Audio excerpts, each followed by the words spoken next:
efir qilish kerakmi?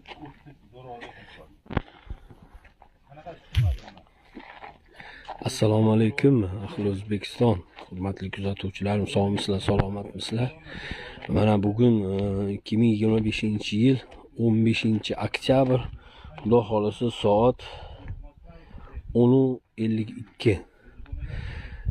Biz Toshkent viloyati Zangiota tumani Bo'ston mahallasi O'zar ko'chasidamiz.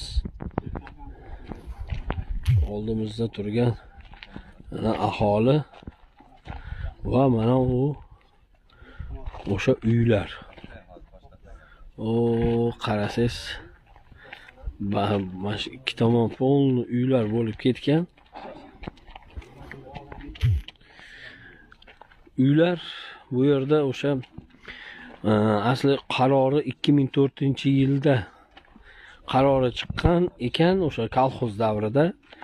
Va bu yerda o'sha 2018-yilda shu me'yoriy hujjatlari shakllangan holda aholi o'sha bu yerga sizlarga ko'rsatib gapirib ketaman.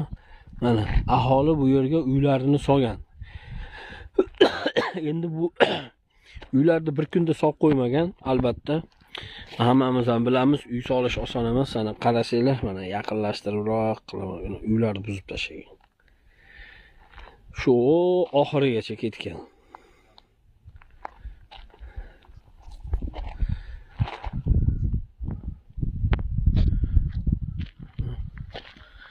Uylar buzilgan.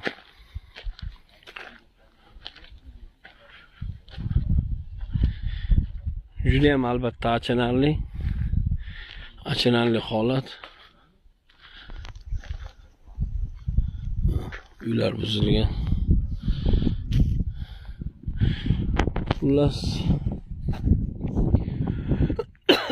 aholi o'zini e'tirozini qilib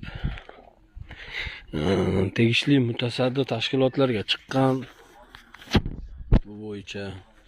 Va bu uylarni buzilishi ortidan bir inson 15 sutkaga qamoq jazosini ham olgan ekan.